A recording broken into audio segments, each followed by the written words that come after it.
Assalamu alaikum, everyone. Thanks for having us today. So, at the moment, there are 1.6 billion Muslims in the world. In other words, that means every 1 in 5 of us are a Muslim. That's pretty huge. But even though we're such a massive community, for a really long time, Muslim women have been culturally ignored. At Amalia, we're changing the latter, starting with fashion. What we do is we curate the best in modest fashion from well-known high street retailers, independent fashion brands, and straight from what bloggers are wearing on Instagram. We've also been able to grow this community of Muslim women who really identify with our mission, and we've become a platform that amplifies the voices and spotlights issues that aren't normally spoken about in our communities. It's been an incredible journey so far. Post-graduation, I started Amalia with no real experience, knowledge, resources, real idea of what it was that I was going to do, but I just knew that something like Amalia needed to exist. We joined Accelerator in January with my sister. She was 8 months pregnant through the journey, and we just wanted to make Amalia happen and get it off the ground.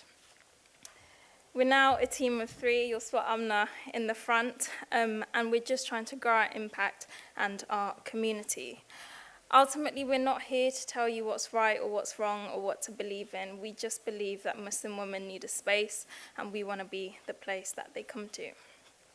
I'm going to start off by setting the scene. So, although Islam's been around for hundreds of years, it's only really been quite recently that we've been defined and spoken about as a consumer segment. So if you think about it, just 10 years ago, we weren't having these conversations, especially not in the mainstream. And while food and finance were established relatively early on, we saw HSBC offering Sharia banking. It's only really in the last 5 years where we've seen Muslim fashion industry gain traction globally. If you think about it, just 5 years ago, Dina Tokyo was starting out in her bedroom and now can be seen in buses around London and in Piccadilly Circus on billboards. That's quite a big thing and quite far to come. So you could say as a consumer group, we've been ignored, or you could view it as Muslim industries, we've been trying to find our feet, or even at an individual level, what we could see it as in the West, we've been trying to understand how our British identities coexist with our Muslim identities. Because if you think about it, in the UK, we are viewing the modest fashion market as an emerging market, whereas in places like Malaysia and Singapore, it's very much established. And that's probably because Islam in places like Singapore has been culturally embedded for a much longer time than it has here in the UK. In terms of fashion industry, you could actually say it does the most to move Islam away from this idea that it's a political statement into an actual lifestyle. Just yesterday, we were covered in a magazine that's published by the Daily Mail. So that also says a lot about how much the fashion industry is able to have conversations about Muslim women and our choices, and even at times celebrate who we are, sometimes. So today, what I'm going to present to you is this idea of 3 waves that we're going to see in Muslim markets with a particular focus on the modest fashion industry. And I'm going to start with the first wave, which is about ownership. And this is the real wave that grabbed attention from the mainstream and really put modest fashion on the map. And this is also the wave that was fueled by social media and the internet. It's where we saw Dina Tokyo and Minakin establish what is actually a grassroots movement.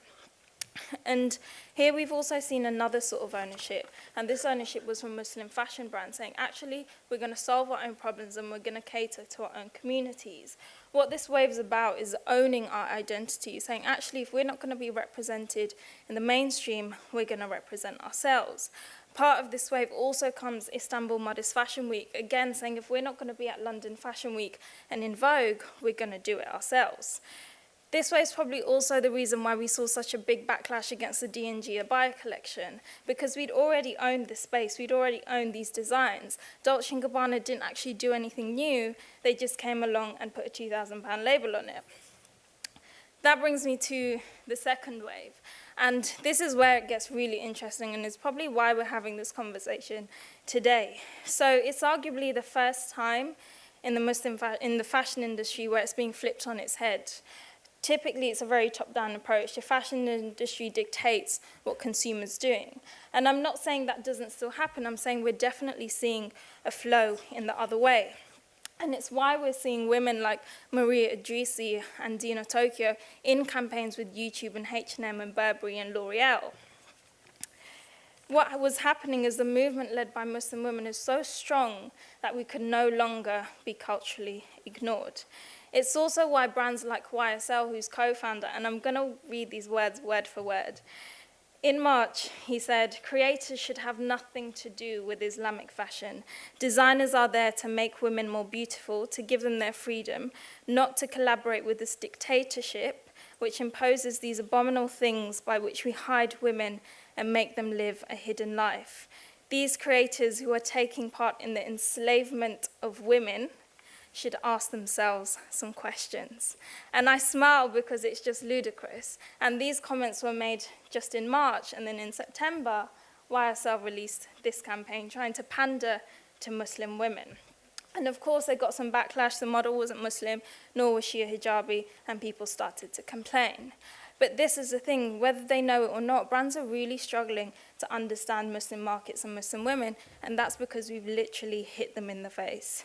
It's also why we're seeing massive advertising agency like J. Walter Thompson commission research projects just to understand the Muslim market. Brands are struggling, and advertising agencies are figuring out how to help them.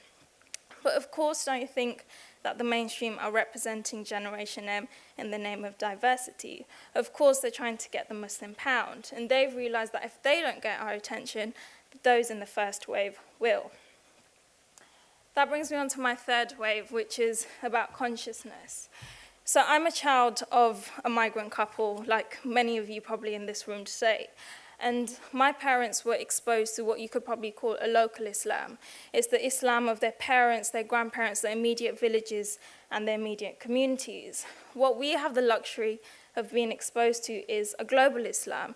And it is this Islam that is really driving decision-making across food, finance, fashion, and many other verticals. Marriage is a prime example.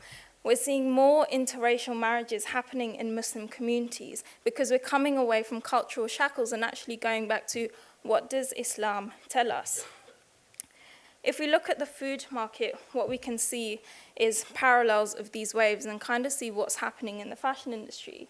So we're coming full circle from this idea of not just halal and haram, but actually tayyib, which is to be pure, to be lawful, to be good, and far from imperfections. We're seeing a rise in Muslim vegans because we're coming away from this discussion of just halal and haram, and we're saying, actually, what's the bigger picture? It's not just about how an animal's been cut, it's about how it's been reared, the logistics, the supply chain, to even down to the packaging. Companies like Halal Gems are empowering Muslims to be able to make better decisions about the food that they eat. I Eat Foods is an amazing example. If you guys have seen I Eat, they're in Sainsbury's, as does Morrison's. And Shazia Salim, the founder, is really passionate about the true halal integrity throughout the supply chain. Willowbrook Farm, again, their tagline is ethically reared and naturally farmed. And they believe that fundamentally you cannot mass produce meat and expect it to still be halal.